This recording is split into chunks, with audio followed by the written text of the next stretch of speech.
மிகுந்த ஆனந்த சந்தோஷம் என் கர்த்தர் என்னோடு இருப்பதா.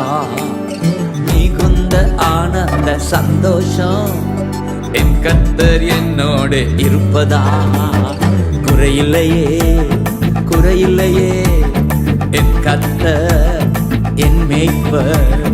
குறையில்லையே குறையில்லையே என் கர்த்தர் என் மேய்ப்பர். மிகுந்த ஆனந்த சந்தோஷம் என் கர்த்தர் என்னோடு இருப்பதா.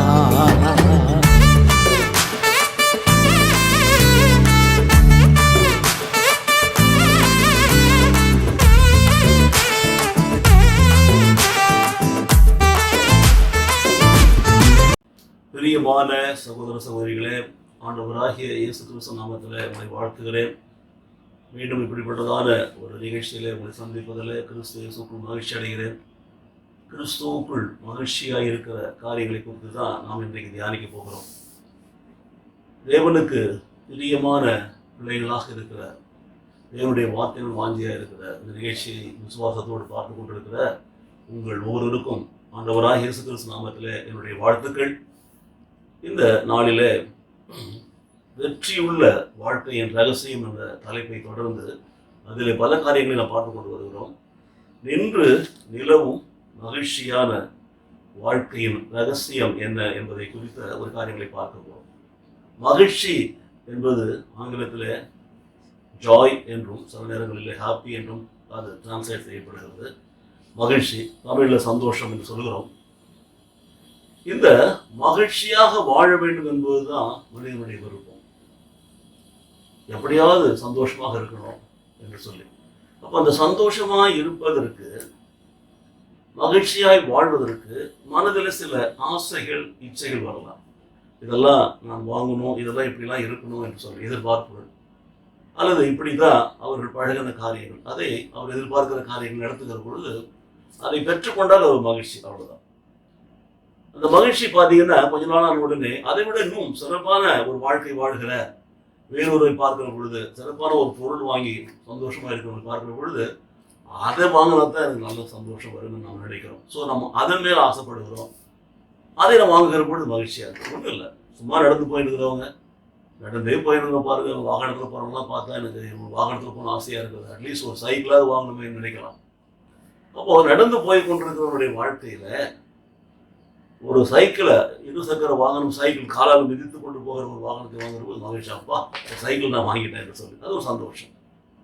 அதை ஓட்டி கொண்டே இருக்கிற பொழுது பாருங்க, அந்த டூ வீலர்ல ரெண்டு சக்கர வாகனத்தில் போகக்கூடியவங்களே பார்க்கிறோம்.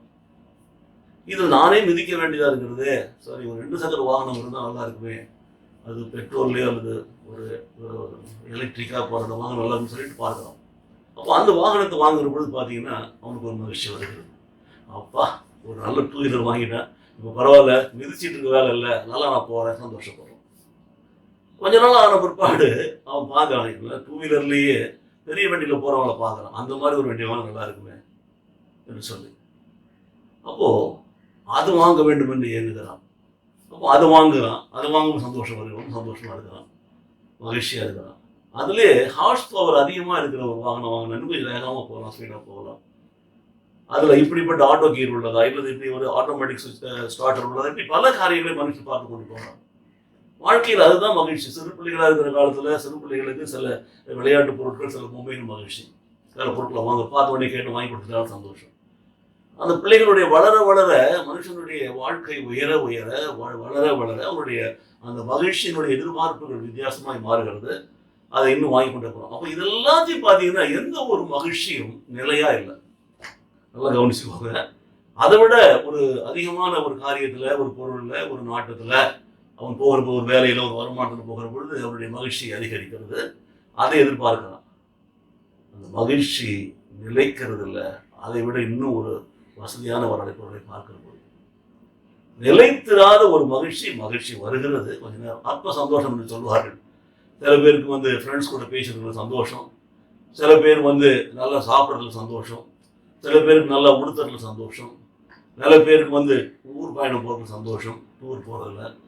சில பேருக்கு கார்ல போற சந்தோஷம். இப்படி மகிழ்ச்சி ஒவ்வொரு மனிதனுக்கும் ஒவ்வொரு வயதுக்கும் ஒரு வருமானத்துக்கு ஏற்றபடி மாறிக்கொண்டிருக்கிறது. இல்லை என்று அது இல்லாமல் போகிறது மனசுல கவலை வருகிறது. ஏதோ குறைஞ்சு போன மாதிரி பார்க்க ஒரு தாழ்வு மனப்பான்மை வருகிறது. அவருடைய வாழ்க்கையில் அந்த கவலைகள், தாழ்வு மனப்பான்மைகள் வேதனை உண்டு பண்ணுகிறது. முகத்துல பார்த்தா எப்போதும் சோகமா இருக்கிற பாருங்க. அப்ப இப்படிப்பட்ட மகிழ்ச்சியை நம்ம உலகத்துல பார்க்க சந்தோஷமான காரியங்களை பார்க்கிறோம். கிடைக்காமல் போகிற வேதனையா இருக்கிற முகத்தை பார்க்கிறோம். முகத்துல பார்க்கும்போது தெரிகிறது ஒரு சோகம், ஒரு வருத்தம், ஒரு இழப்பு, ஒரு இயலாமை பார்க்கிறோம்.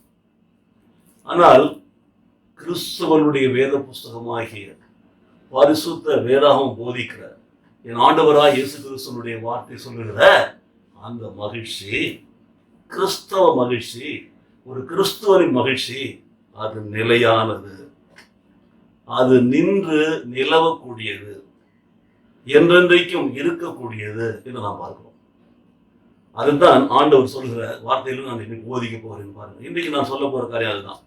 நிகழ்ச்சியை பார்த்து கொண்டிருக்கிற எனக்கு அருமையான சகோதரி, ஒருவேளை நீங்கள் தொலைக்காட்சி மூலமாக பார்க்கலாம், அல்லது யூடியூப் மூலமாக பார்க்கலாம், ஃபேஸ்புக், பல விதமான காரியங்களை நீங்கள் பார்க்கலாம். ஆனால் உங்களோடு பேசிக் கொண்டிருக்கிறது நான் ஒரு சாதாரண மனுஷன் தான். நான் சொல்ல போகிற வார்த்தைகள் தேவனுடைய வார்த்தைகள். தேவனுடைய வார்த்தைகள் சொல்வதனாலே தேவனே உங்களோட பேசுகிறார் என்று அர்த்தம். இன்னைக்கு பாருங்க, மனுஷர்கள் மத்தியில பயங்கரமான ஒரு துக்கமான ஒரு சூழ்நிலையை பார்க்கிறோம். உலகமெங்கும் இன்றைக்கு கட்டுப்பாட்டை மீறி போய் கொண்டிருக்கிற அந்த கொரோனா வைரஸ்னால் வரக்கூடிய தாக்குதல்கள், மரித்து போகிற ஆட்கள், அவர்கள் தனிமைப்படுத்தப்படுகிற பாடுகள், அப்படிப்பட்ட ஆட்கள் ஒருவர் மரித்தால் அவர் எடுக்கக்கூடிய அடக்க காலத்தை பார்க்கும்பொழுது இவ்வளவு மனசுக்கு வேதனையா இருக்கிறது பாருங்க. வேதனையில போய் கொண்டிருக்கிறார்கள் மனிதர்கள். ஒரு புறத்துல இந்த வைரஸை குறித்த பயம், அந்த பயம் வைரஸை குறித்த பயம் மாத்திரமல்ல, அதனால் அது வந்துவிட்டால் வரக்கூடிய உபத்திரவங்களை குறித்த வேதனை, அந்த மரணம், அதுக்கு பிற்பாடு தன்னுடைய குடும்பத்தினுடைய நிலை, இப்படி பல காரியங்களை மனுஷன் நினைச்சு வேதனைப்பட்டு கொண்டிருக்கிறான். ஒருவருமே சந்தோஷமா இருக்கிற மாதிரி தெரியல. வேலை இல்லை, வருமானம் இல்லை, வருமானம் குறைவு, இப்படி பல காரியங்களை பார்க்கிறோம். சந்தோஷம் இல்லாத வாழ்ந்து கொண்டிருக்கிற அந்த நிலவரத்துல எங்க பார்த்தாலும் ஏதாவது ஒரு தேவையை தேடி கொண்டிருக்கிற, கவலைப்பட்டு கொண்டிருக்கிற மனுஷன் மத்தியில, தனிமைப்படுத்தப்பட்டதுனாலே வேதனைப்பட்டு கொண்டிருக்கிற மனுஷன் மத்தியில ஆண்டவருடைய வார்த்தை என்ன சொல்லுகிறது பாருங்க. நான் அப்படித்தான் எப்பொழுதும் ஜெபிப்பேன் ஆண்டவர் இடத்துல. அப்படித்தான் நான் சொல்லுவேன். மற்றவர்களை மாதிரி என்னாலெல்லாம் குதிக்கவோ ஆடவோ ஓடவோ முடியவோ முடியாது. என்னால் நடிக்கவும் முடியாது. ஏனென்றால் நான் உண்மையை உள்ளபடி சொல்கிறேன். என்னால் உண்மையை தான் நான் பேசுகிறேன். சத்திய வார்த்தைகளை, பரிசுத்த வேதாகம் தேவனுடைய வார்த்தைகள். என் ஆண்டவராகிய இயேசு கிறிஸ்து இந்த நாளிலே உபத்திரவத்தின் மத்தியிலே போய் கொண்டிருக்கிற அருமையான தம்முடைய பிள்ளைகளுக்கு என்ன ஆலோசனை சொல்கிறார்? ஒரு புறத்திலே துன்பம், ஒரு புறத்திலே துக்கம், ஒரு புறத்திலே கவலை, ஒரு புறத்திலே வேதனை, ஒரு புறத்திலே பயம், மரண பயம். இந்த தொற்று மாத்திரமல்ல, தேசம் இன்றைக்கு நாடுகள் போய் கொண்டிருக்கிற நிலைமையை பார்த்தா மிகவும் கடினமான ஒரு சூழ்நிலை பார்த்தா. உலகமெங்கும் நடக்கிற இந்த காரியங்களை பார்க்கிற பொழுது மிகவும் மிகவும் வேதனையாக இருக்கிறது. இந்த நேரத்துல மகிழ்ச்சியை பற்றி நான் பேசுகிறேன் என்று சொன்னால் ஆண்டவருடைய ஆவியானவர் பேசுனதுனால நான் பேசுறேன். அப்போ இந்த மகிழ்ச்சியை பாருங்க, ஒரு துக்கமா இருக்கும் பொழுது என்ன நடக்கும் என்று தெரிய நிச்சயம் இல்லாத நிலையில, மரண பயத்துல, வியாதி பயத்துல, நிலையற்ற ஒரு வாழ்க்கையை பார்க்கிற பயத்துல வாழ்ந்து கொண்டிருக்கிற மனுஷன் மத்தியில நின்று நிலவக்கூடிய, நிலைத்திருக்கக்கூடிய ஒரு மகிழ்ச்சியை குறித்து வேதம் என்று சொல்லுகிறது. அதான் சொல்ல போகிறேன். ஆண்டவராய் இயேசு கிறிஸ்துவினுடைய வார்த்தைகள் பாருங்க. என் ஆண்டவர் இயேசு சொல்லுகிறார், என்னுடைய சந்தோஷம் உங்களில் நிலைத்திருக்கும் படிக்கும், உங்கள் சந்தோஷம் நிறைவாய் இருக்கும் படிக்கும் இவைகளை உங்களுக்கு நான் சொல்லுகிறேன் என்று சொல்கிறார். இவைகளை சொல்லுகிறேன் என்று சொல்லி யோவான் எழுதின சுவிசேஷம் 15ஆம் அதிகாரத்துல அவர் 11ஆம் வசனம் சொல்றாரு. 11ஆம் வசனத்துல. அப்போ அதற்கு முன்னாடி பாத்தீங்கன்னா 14ஆம் அதிகாரம் முழுவதும் அவர் பேசிக் கொண்டிருக்கிறார். அவர் கடைசி ராப்போசனத்தை நிறைவேற்றின பிற்பாடு அவர் காட்டி கொடுக்கப்பட போகிறார். கெத்செமனேல போய் ஜெபிக்கிற போது வேதனையோடு இரத்த நாளங்கள், இரத்த வியர்வை எடுக்க போகிறார். அதற்கு முன்னாடி தான் இதை பேசுறார்.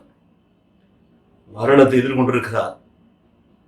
அவருக்கு விரோதிகள் அவரை பிடித்து, அவரை அடித்து, அவர் கொலை செய்ய போகிறார். அதற்கு முன்னாடி தம் சீஷர்களோடு பேசிக் கொண்டிருக்கிறார். அவரோடு சல்லாபித்த உரையாடல் தான் யோவான் சுவிசேஷத்துல 14, 15, 16 அதிகாரங்கள். இந்த 3 அதிகாரம் பேசுற பிற்பாடு 17ஆம் அதிகாரத்தில் கெத்செமனிலே ஜெபிக்கிறார். 17ஆம் அதிகாரம் ஜெபம், இயேசுவின் ஜெபம்.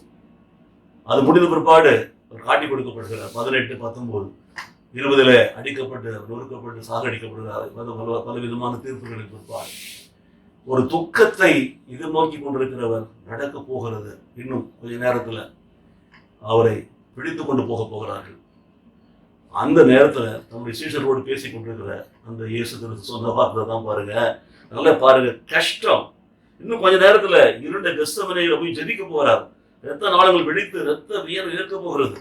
அவர்கள் இல்லாத குற்றச்சாட்டுகளை கொள்ளி அவர் கேலி பண்ணி பரியாசம் பண்ணி அவரை அடித்து தலையில முள்முடியை சுட்டி முகத்துல காரி தூப்பி சிகப்பங்கி கொடுத்து என்னென்னமோ பண்ண போறாங்க. இவைகளுக்கு முன்னால்தான் அவர் என்ன பண்றார்? சந்தோஷத்தை பற்றி பேசுகிறார், மகிழ்ச்சியை பற்றி பேசுகிறார். பேசுவதற்கு உகந்த நேரமே இல்லை. நான் கூட பேசுவதற்கு உகந்த நேரமே கிடையாது. இன்றைக்கு மக்கள் எல்லாம் இந்த கொரோனா வைரஸ்னால பல விதமான போய்கொண்டிருக்கிற பொருளாதார சூழ்நிலையை குறித்து, நாட்டின் எல்லாவற்றை குறித்து அச்சத்தோடு பயத்தோடு கவலையோடு வாழ்ந்து கொண்டு சொல்லி மகிழ்ச்சியை பற்றி பேசுகிறேன். என் ஆண்டவராக இயேசு கிறிஸ்து அப்படிப்பட்டதான ஒரு நேரத்துல தான் மகிழ்ச்சியை குறித்து பேசுகிறார். என்ன சொல்றார் பாருங்க, என்னுடைய சந்தோஷம் என்று சொல்கிறார். The man who is going to die soon, the man who is going to suffer like anything, in spite of the difficulties and troubles and fear, he says that என்னுடைய சந்தோஷத்தை நான் கொடுக்கிறேன். என்னுடைய சந்தோஷம் உங்களில் நிலைத்திருக்கும்படிக்கு, உங்கள் சந்தோஷம் உங்களில் நிறைவாய் இருக்கும்படிக்கு இவைகளை உங்களுக்கு சொல்கிறேன். These things I have spoken to you, that my joy may remain in you and that your joy may be full. இதுதான் ஆண்டவருடைய வார்த்தை. பாருங்க, அடித்து கொலை செய்யப்பட போற என் ஆண்டவராகிய இயேசு கிறிஸ்து காட்டி கொடுக்கப்பட்டு ஒரு கைதியை போல் இழுத்து செல்லப்பட்டு 9 விதமான விசாரணைகள். அவர் பாருங்க, அப்படிப்பட்ட ஒரு வேதனைக்குள் போகிறதுக்கு முன்பாக அவர் இந்த வார்த்தையை சொல்கிறார் பாருங்க. ஆகவே மிகுந்த துன்பமும் சோதனையும் ஏற்படும் வேளையிலே என் ஆண்டவராகிய இயேசு கிறிஸ்து மகிழ்ச்சியை பற்றி பேசுகிறார். அப்பதான் மகிழ்ச்சி தொடர்கிறது என்ற ஒரு ஒப்பற்ற ஒரு மிக உன்னதமான ஒரு செயலை சொல்கிறார். உங்கள் துக்கம் சந்தோஷமாக மாறப்போகிறது, உங்கள் துன்பம் எல்லாம் மறைய போகிறது. என் ஆண்டவர் உங்களுடைய பாவங்களுக்காக அக்கிரமங்களுக்காக தன் ஜீவனை கொடுத்து உங்களை ரட்சிக்க போகிறார். அதுதான் மிகுந்த மகிழ்ச்சியான ஒரு செய்தி பின்னால் நடக்க போகிறார். அதற்கு முன்பாக சொல்றாரு பாருங்க, எங்களுக்கு சந்தோஷத்தை கொடுக்கிற, அதுதான் இயேசு கிறிஸ்துடைய விருப்பம். அது உங்களில் நிலைத்திருக்கணும். அதனால நீங்கள் பெற்றுக்கொள்ற சந்தோஷம், உங்கள் சந்தோஷம் பரிபூர்ணப்படணும். That should be fulfilled. It should be full என்று சொல்கிறார். பெரியமானவர்களே, அப்ப இயேசு கிறிஸ்து கொடுக்கிற அந்த சந்தோஷம் எப்படி நிலைத்து நிற்கக்கூடியது? நிலையான ஒரு சந்தோஷம், ஒரு மகிழ்ச்சி. பாத்தீங்களா, வேதம் சொல்வதை பார்க்க போகிறோம். இந்த செய்தி இன்றைக்கு மாத்திரம் வரும் நாட்களில் தொடர பாருங்க. பலவிதமான காரியங்கள் சொல்ல இருக்கிறேன். என்னுடைய யூடியூப்ல SM ரெஜிஸ் பாஸ்டர் என்று பார்க்கிறவர்கள் தொடர்ந்து நீங்கள் பாருங்க. நம்முடைய சபை விசுவாசிகள் கூட அதை தொடர்ந்து பார்க்க வேண்டும் நான் பிரியப்படுகிறேன். பலருக்கு நம்ம சொல்லுகிறோம், ஆனாலும் அதில் நிறைய பேர் அதை பார்க்கறதுக்கு முடியல. என்ன காரணமும் தெரியல. இருந்தாலும் பரவாயில்லை, என்னுடைய சொல்லை நான் சொல்லணும். ஆகவே துக்கமும் சோர்வும் தோல்வியும் பயமும் வேதனையும் நிறைந்த இந்த சூழ்நிலையில ஆண்டவர் சொல்லுகிற நின்று நிலைத்திருக்கக்கூடிய அந்த மகிழ்ச்சியுடைய ரகசியம் என்ன? What is that secret of that happiness, joy? அதை நாம் பார்க்கிற பொழுது இயேசு கிறிஸ்துவனுடைய நாமத்தில் நாம் பெற்றுக்கொள்ள போகிறது, இயேசு கிறிஸ்துவனுடைய அந்த வார்த்தையினாலே நாம் அனுபவிக்க போகிற அந்த மகிழ்ச்சி, அதுதான் என்றும் நம்ம கூட இருக்கிற மகிழ்ச்சி என்று பார்க்கிறோம். ஆண்டவராக இயேசு கிறிஸ்துவை குறித்த காரியங்களை குறித்து நாம் வேதத்தில் வாசிக்கிற பொழுது அப்போஸ்தலனாகிய பவுல் பிலிப்பியருக்கு நிருபம் 4ஆம் அதிகாரத்தில் 4ஆம் வசனத்தில் எழுதுகிறார், Rejoice in the Lord always. Again I will say rejoice. கர்த்தருக்குள் எப்பொழுதும் சந்தோஷமாயிருங்கள், சந்தோஷமாயிருங்கள் என்று மறுபடியும் சொல்லுகிறேன். ஸோ இந்த நிலைத்திருக்கிற மகிழ்ச்சி கர்த்தருக்குள் மாத்திரம்தான், இயேசு கிறிஸ்துவுக்குள் மாத்திரம்தான் என்பதை பவுல் மிக தெளிவாக சொல்லுகிறார். பவுல் யாரு? இயேசு கிறிஸ்துவுக்கு விரோதமான செயல்களை செய்யும்படியாக உத்தரவு வாங்கிட்டு போனவர் தான். அவர் மாறினார், மனம் திருப்பினார், ஆண்டவருக்காக தன்னை ஒப்புக் கொடுத்தார் பாருங்க. அப்போ அவருக்குள் மகிழ்ச்சியா இருக்கிறது. அதுதான் அவர் சொல்கிறார், சந்தோஷமாயிருங்க, சந்தோஷமாயிருங்க, மறுபடியும் சொல்கிறார். அதே போல் தெசலோனிக்கே நிருபத்தில் 1 தெசலோனிக்கே 5:14 சொல்கிறார், எப்பொழுதும் சந்தோஷமாயிருங்கள், இடைவிடாமல் ஜெபியுங்கள், என்ன நேர்ந்தாலும் நன்றி சொல்லுங்கள் அப்படி சொல்றாரு. அப்போ கிறிஸ்துவுக்குள் மகிழ்ச்சியா இருக்கிறது கிறிஸ்துவுக்குள் மாத்திரம் தான் இருக்க முடியும். ஒரு கிறிஸ்தவனுக்கு கிடைக்கக்கூடிய மகிழ்ச்சி அது கிறிஸ்துவின் மகிழ்ச்சி, கிறிஸ்தவ மகிழ்ச்சி. பாருங்க, it is a Christian Joy, it is Christ Joy, it is the joy given by Christ. It is the joy when we remain in Christ. We get when we remain in Christ. சரிங்களா? ஆகவே எப்பொழுதும் சந்தோஷமாயிருங்க, இடைவிடாமல் ஜெபம் பண்ணுங்க, இதனால்தான் நன்றி சொல்லுங்கள் என்று சொல்லுகிற அந்த வார்த்தைகளை பவுல் எழுதுகிறார்.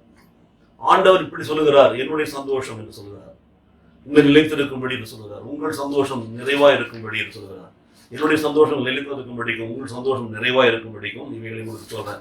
ஸோ 14 சொல்ற பார்த்தீங்கன்னா, அவங்க பாருங்க, நான் போறேன் ஒரு இடத்த ஆயத்தம் பண்றேன் அப்படிலாம் சொல்லிட்டு வர்றாரு. நானே வழி சத்தியம் சொல்லினே இருக்காரு. 14 உள்ள முடிக்கிறார்.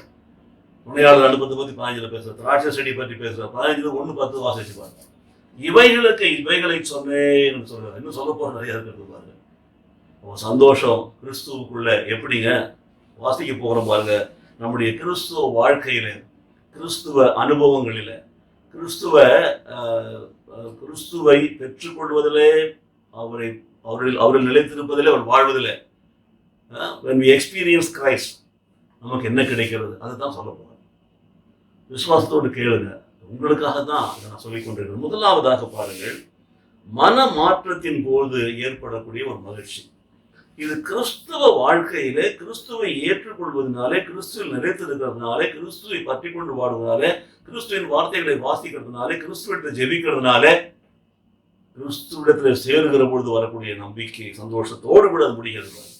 அதுவரை நிலைத்திருக்கிற சந்தோஷம் ஒன்று. மன மாற்றத்தின் போது வரக்கூடிய ஒரு மகிழ்ச்சி. அப்போஸ்தலனாகிய பவுல் மிக தெளிவாக சொன்ன, எப்பொழுதும் சந்தோஷமாயிருங்கள். அப்போஸ்தலனாகிய பவுல் சொன்ன, கர்த்தருக்குள் எப்பொழுதும் சந்தோஷமாயிருங்க, சந்தோஷமா சொன்ன மறுபடியும் சொன்ன வார்த்தை நெகேமியா 8:10 வாசிக்கிறோம். கர்த்தருக்குள் மகிழ்ச்சியா இருப்பது என் பலன், தட் இஸ் மை ஸ்ட்ரெங்த் என்ற அந்த வார்த்தை தேவனுடைய புத்தகத்திலே பல இடங்களிலே பார்க்கிறோம். அப்போ நடவடிக்கைகள்ல முதலாவது நாம் பார்க்கிற பொழுது, ஒரு மனுஷன் மனம் திரும்பி பாவங்களை அறிக்கை செய்து ஆண்டவராய் இயேசு சொந்த ரட்சகராக ஏற்றுக்கொண்டு மூழ்கி ஞானஸ்தானம் எடுக்கிறானே, அப்பொழுது வரக்கூடிய மகிழ்ச்சி இருக்கிறது. பார்த்தீங்களா? மனம் திரும்பும் ஒரு பாவியை குறித்து பரலோகத்துல மிகுந்த சந்தோஷம் ஒன்றாக இருக்கிறது. பரலோகத்துல, பூலோகத்துல பாருங்க, ஒரு புது வாழ்வு, அவனுக்கு ஒரு புது சிருஷ்டி, நியூ கிரியேஷன். கிறிஸ்துவுக்குள் புதிதாய் பிறந்த குழந்தையை போல பிறக்கிறான், மறுபடியும் பிறக்கிறவன். அந்த மனமாற்றத்தின் மூலமாக மூழ்கி ஞானஸ்தானம் எடுக்கிறான். நியூ பார்ன் சைல்டு மாதிரி இருக்கிறான் பாருங்க. ரட்சிக்கப்பட்ட ஒரு மனுஷன், பாவங்களை அறிக்கை செய்கிற மனுஷன் மூழ்கி ஞானஸ்தானம் எடுத்து பிற்பாடு வரக்கூடிய மகிழ்ச்சி. எத்தியோப்பியா தேசத்தினுடைய ராஜா கந்தார்கே என்று சொல்லக்கூடிய அந்த ராணியினுடைய அவச்சர்கள் இருக்கிறவன் ஜெருசலேம் தேவாலயம் சென்று தொழுது விட்டு திரும்பி வந்து கொண்டிருக்கிறான். வருகிற பொழுது ஒரு ரதத்தில் வந்து கொண்டிருக்க ஏசாயா புத்தகத்தை வாசித்து கொண்டிருக்கிறான். நீங்க எடுத்து வாசிச்சு பாருங்க, நடவடிக்கை 8ஆம் அதிகாரம் அங்கிருந்து எடுத்துக்கொள்றேன். அப்போ ஆவியானவர் சொல்றார், பிலிப்பு கூப்பிட்டு, நீ அந்த ரதத்தை ஒட்டி போ, அது பக்கத்துல போகிறார். அவன் போகும்போது சத்தமா வாசிச்சுட்டு இருக்கிறான். அப்போ அவனை கேட்கிறான், நீங்க வாசிக்கிறது உனக்கு புரியுதுங்களா? அப்போ அவன் சொல்லலாம், யாராவது எடுத்து சொன்னா எனக்கு புரியும் அப்படிங்கிறான். அப்படியே பேச்சு கொடுத்து இயேசுவை பற்றி அவர்கிட்ட சொல்றான். அந்த எத்தியோப்பியா அந்த மந்திரி ஆண்டவராய் இயேசு கிறிஸ்துவை பற்றி கேள்விப்பட்டு நான் விசுவாசிக்கிறேன் அப்படின்னு சொல்றான். சொல்லிட்டு பார்த்தா பக்கத்துல தண்ணி இருக்கிறது, தண்ணி ஓடிக்கொண்டு இருக்கிறது, தண்ணீர் தான் இருக்கிறது, நான் ஞானஸ்தானம் எடுக்கிறேன்னு சொல்றான். அப்போ ரதத்தை விட்டு கீழே இறங்கி வரான். பவுல் பிலிப்பு அவருக்கு ஞானஸ்தானம் கொடுக்குறான். ஞானஸ்தானம் கொடுத்த பிற்பாடு பிலிப்பு அங்கிருந்து போகிறார். அதுதான் எழுதப்பட்டிருக்கிறது பாருங்க. அவர்கள் தண்ணீரிலிருந்து கரை ஏறிய பொழுது கர்த்தருடைய ஆவியான பிலிப்பை கொண்டு போய் விட்டார். மந்திரி அப்புறம் அவனை காணாமல் சந்தோஷத்துடனே தன் வழியே போனான். மூழ்கி ஞானஸ்தானம் எடுக்கிற ஒரு மனுஷன், பரிசுத்த ஆவியினாலும் வார்த்தையினாலும் மறுபடியும் பிறக்கிற ஒரு மனுஷன், புது சிருஷ்டியாய் ஒரு மனுஷன் தண்ணீரை விட்டு வெளியில வந்து பிற்பாடு அவன் போகிற அந்த போக்கை தான் வேதம் இப்படி சொல்லுகிற, சந்தோஷத்துடனே போறான், ரதத்தில் ஏறான், தன்னுடைய நாட்டுக்கு திரும்பி போகிறான். ஒரு கிறிஸ்தவனுடைய வாழ்க்கையிலே, கிறிஸ்துவ அனுபவத்திலே முதலாவது அனுபவம் தான் மனம் திரும்பி பாவங்களை அறிக்கை செய்து விட்டு மூழ்கி ஞானஸ்தானம் எடுக்கிறது. அதில் வரக்கூடிய மகிழ்ச்சி, அது நிலைத்திருக்கிற ஒரு மகிழ்ச்சி. That will be with that man forever. அவன் பெற்றுக்கொண்ட அந்த பெரிய ஒரு ஆசீர்வாதம், தேவனுடைய பிள்ளை முத்திரை, ஆவியானவர் அபிஷேகம், பாவத்திற்கு மரித்து நீதிக்கு பிழைக்கிற ஒரு புது வாழ்க்கை, ஒரு புது படைப்பு, ஒரு புது சிருஷ்டி. மனமாற்றத்தினுடைய அந்த ஞானஸ்தானத்தின் மூலமாக தண்ணீரிலிருந்து வெளியில வருகிற பொழுது ஒரு மகிழ்ச்சி முகத்தில் பாருங்க. எவ்வளவு மிகுந்த மகிழ்ச்சி. பரலோகம் களி கூறுகிறது. உலகத்தில் இருக்கிறவங்கலாம் பார்க்கிற அந்த மனுஷனுக்கு ரொம்ப சந்தோஷம் இருக்கிறது. பெரிய ஒரு வாழ்க்கையிலே அவன் பெற்றிருக்கிற ஒரு பெரிய ஒரு ஆசீர்வாதம். அந்த மகிழ்ச்சி அவனோடு கூட என்றென்றைக்கும் நிலைத்திருக்கும். If he remains in that life, அந்த வாழ்க்கையில நிலைத்திருக்கிற பொழுது, பாவங்களை அறிக்கை செய்து விட்டு தீர்மானித்து பாவத்திற்கு மரித்து நீதிக்கு பிழைக்கும்படியாய் இயேசுவோடு கூட சிலை அறையப்பட்டு அடக்கம் பண்ணப்பட்டு உயிர் தெழுந்த அந்த அனுபவத்தை பெற்றிருக்கிறானே, அந்த மகிழ்ச்சி, நிலைத்திருக்கிற மகிழ்ச்சி, நின்று நிலவக்கூடிய மகிழ்ச்சி. இதுதான் அப்போஸ்தலர் நடவடிக்கை புத்தகத்தில் வாசிக்கிறோம். இரண்டாவதாக எரேமியா தீர்க்கதரிசி புத்தகத்தில் 15ஆம் அதிகாரத்தில் 14வது வசனம், அது தேவனுடைய வார்த்தைகளினாலே வரக்கூடிய மகிழ்ச்சி. பாருங்க, கடவுளின் வார்த்தையை படிக்கிற பொழுது, கேட்கிற பொழுது, ஏற்றுக்கொள்ள போறது வரும்போது ஒரு மகிழ்ச்சி. பாருங்க, கடவுளுடைய வார்த்தை என்பது சாதாரண கிடையாது. நிறைய பேர் நான் பார்க்கிறேன், இந்த வார்த்தைக்கு முக்கியத்துவம் கொடுக்கறது, ஆனால் கொடுக்கணும். உம்முடைய வார்த்தைகள் கிடைத்த உடனே அவைகளை உட்கொண்டேன். உம்முடைய வார்த்தைகள் எனக்கு சந்தோஷமும் என் இருதயத்துக்கு மகிழ்ச்சியுமாய் இருந்தது. சேனைகளின் தேவனாகிய கர்த்தாவே, உம்முடைய நாமம் எனக்கு தரிக்கப்பட்டிருக்கிறது. கிறிஸ்து அவன், கிறிஸ்து அவள், கிறிஸ்துவுக்குள் புது சிருஷ்டி, கிறிஸ்தவன் கிறிஸ்தவன். அவன் சொல்றான், உம்முடைய வார்த்தைகள் கிடைத்த உடனே அவைகளை உட்கொண்டேன். கிடைத்த உடனே உட்கொண்டேன். கேட்கிற உடனே ஏற்றுக்கொள்றான், இதயத்தில் வைக்கிறான், விசுவாசிக்கிறான், அக்செப்ட் பண்றான். உட்கொண்டேன், சாப்பிடுறது போல வார்த்தை. பாருங்க, ஆமா, வசனத்தை, breaking of the word and eating the word, putting inside your heart. உம்முடைய வார்த்தையில் எனக்கு சந்தோஷமும் என் இருதயத்திற்கு மகிழ்ச்சியுமாய் இருந்தது. சேனைகளின் கர்த்தாவே, உம்முடைய நாமம் எனக்கு தரிப்பிக்கப்பட்டிருக்கிறது. பார்த்தீங்களா, தேவனுடைய வார்த்தையை ஒரு மனுஷன் ஏற்றுக்கொள்கிற பொழுது, வாசிப்பதன் மூலமாக அல்லது கேட்பதன் மூலமாக அல்லது பார்ப்பதன் மூலமாக, கண்களில் ஏற்றுக்கொள், கண்கள் வழியா உள்ள போகிறது, கேட்கிறா காதுகள் வழியா உள்ள போகிறது, வாசிக்கும் போது சத்தம் போட்டு படிக்கிறான், வாய் வழியா உள்ள போகிறது. உங்களுடைய வார்த்தைகள் கிடைத்த உடனே அவளை உட்கொண்டேன். உங்களுடைய வார்த்தைகள் எனக்கு சந்தோஷமும் என் இருதயத்துக்கு மகிழ்ச்சியமாக இருந்தது.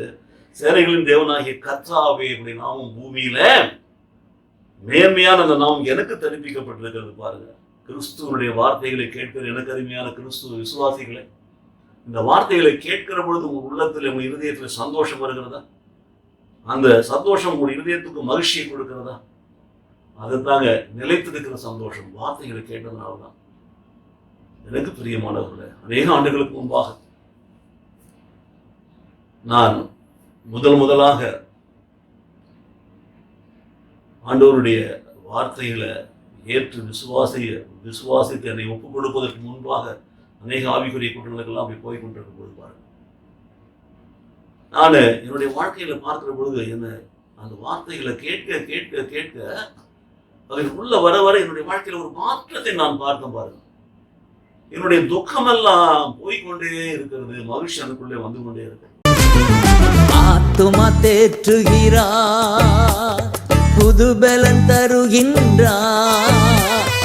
ஆத்துமா தேற்றுகிறார், புது பலன் தருகின்றார்.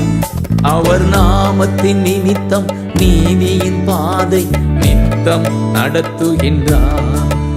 அவர் நாமத்தின் நிமித்தம் நீதியின் பாதை நித்தம் நடத்துகிறார். குறையில்லையே, குறையில்லையே, என் கர்த்தர் என் மேய்ப்பர். குறையில்லையே, குறையில்லையே, என் கர்த்தர் என் மேய்ப்பர். மிகுந்த ஆனந்த சந்தோஷம் என் கர்த்தர் என்னோடு இருப்பதா. மிகுந்த ஆனந்த சந்தோஷம் என் கர்த்தர் என்னோடு இருப்பதா.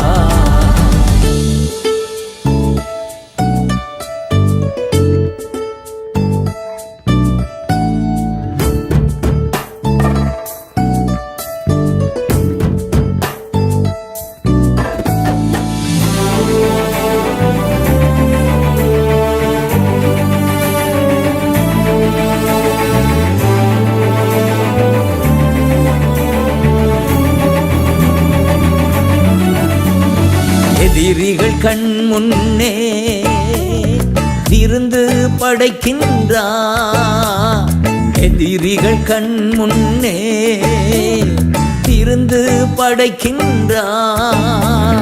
புது எண்ணெய் அபிஷேகம் என் தலைமேல் நிரம்பியது என் பாத்திரம். புது எண்ணெய் அபிஷேகம் என் தலைமேல் நிரம்பியது என் பாத்திரம். குறையில்லையே குறையில்லையே என் கர்த்தர் என் மேய்ப்பர். குறையில்லையே குறையில்லையே என் கர்த்தர் என் மேய்ப்பர். மிகுந்த ஆனந்த சந்தோஷம் என் கர்த்தர் என்னோட இருப்பதா. மிகுந்த ஆனந்த சந்தோஷம் என் கர்த்தர் என்னோட இருப்பதா.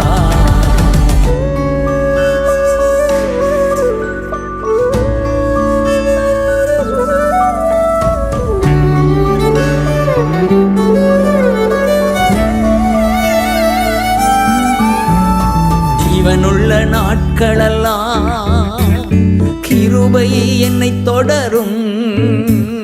ஜீவனுள்ள நாட்களெல்லாம் கிருபை என்னை தொடரும். நன்மையும் தயவும் நாளெல்லாம் தொடரும். உயிருள்ள நாட்களெல்லாம் அவர் நன்மையும் தயவும் நாளெல்லாம் தொடரும். உயிருள்ள நாட்களெல்லாம் குறையில்லையே குறையில்லையே என் கர்த்தர் என் மேய்ப்பர். குறையில்லையே குறையில்லையே என் கர்த்தர் என் மேய்ப்பர். மிகுந்த ஆனந்த சந்தோஷம் என் கர்த்தர் என்னோட இருப்பதா. மிகுந்த ஆனந்த சந்தோஷம் என் கர்த்தர் என்னோட இருப்பதா.